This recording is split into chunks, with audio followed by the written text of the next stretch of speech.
Salut les motions, c'est Jérémy Facio. Aujourd'hui, je vous retrouve pour une vidéo où je vais vous parler de 3 livres à propos de l'animation.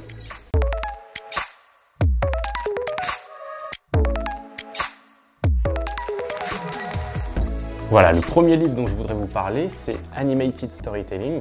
Alors, le problème de ce livre, c'est simplement qu'il n'a pas encore été traduit en français. Moi, je compte faire quelques articles dessus, donc suivez surtout le blog Mapping Motion, je vous en parlerai un petit peu plus. Mais tout de suite, ce que je peux vous dire, si l'anglais ne vous effraie pas, c'est vraiment en 150 pages, il y a 10 chapitres, et 10 chapitres qui retracent chaque étape pour la création d'un film d'animation. En plus, cette version, la toute dernière en date, celle que j'ai, a été adaptée aussi pour les motion designers. Donc souvent, l'auteur va faire un parallèle, quand il y a des notions qui sont propres à l'animation, va les transcrire pour le motion design. Donc par exemple, dans le storytelling, dans la partie sur le storytelling, le chapitre 2, donc il y a une structure narrative en 3 actes que l'on retrouve dans toutes les histoires en animation, et on voit l'adaptation pour les motion designers. Donc dans une histoire en motion design, finalement, on va remplacer le conflit que peuvent avoir les personnages, ce qui crée l'histoire, finalement par un problème qui doit être résolu par une solution de design. Donc c'est assez bien fait, je trouve qu'il est vraiment pertinent pour les motion designers et ça fait vraiment une passerelle entre l'animation et le motion design.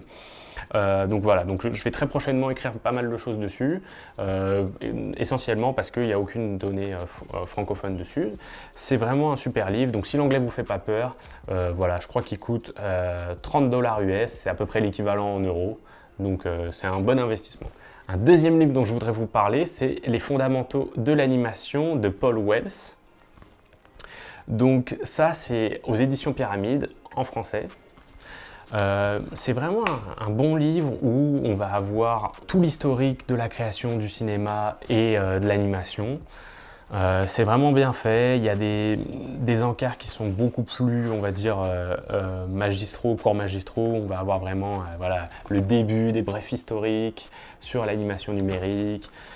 Enfin, c'est vraiment bien fait, c'est un livre, je pense, à posséder. Moi, personnellement, je l'ai pris à la bibliothèque, donc si vous allez toujours checker sur la bibliothèque près de chez vous, peut-être que vous allez pouvoir le trouver. En tout cas, c'est un très bon ouvrage et moi, j'ai appris beaucoup de choses avec. Le troisième et dernier livre dont je vais vous parler aujourd'hui, donc Cinéma d'animation La French Touch, fait par Laurent Vallière, avec une préface de Sébastien Lodenbach et de Michel Oslo, à qui on doit, réalisateur notamment de Kirikou. Aux éditions de La Martinière. Donc voilà, un super ouvrage qui nous parle vraiment là d'animation française. C'est vraiment un ouvrage de référence très complet. Moi j'ai découvert beaucoup de choses, notamment que les Zinzins de l'espace et Oggy et les cafards étaient des créations, il y avait des Français dans l'histoire. Donc j'ai toujours cru que c'était purement américain, mais en fait non. Je vous montre quelques planches. Une chose que j'ai appris grâce à ce livre, c'est ce qui était un showrunner pour les séries, donc séries TV ou séries en animation. Et en fait, le showrunner, souvent, ça va être, pour le cinéma d'animation, en gros, ça va être un animateur qui va jouer le rôle intermédiaire entre le réalisateur et les animateurs. Donc c'est un animateur qui est capable d'expliquer son travail. Je trouvais ça vraiment intéressant et en fait ça explique pas mal de choses sur vraiment la production des séries. Il y a pas mal de storyboards dedans, il y a vraiment pas mal de choses où voilà, si vous êtes intéressé par le cinéma d'animation, c'est vraiment une petite pépite.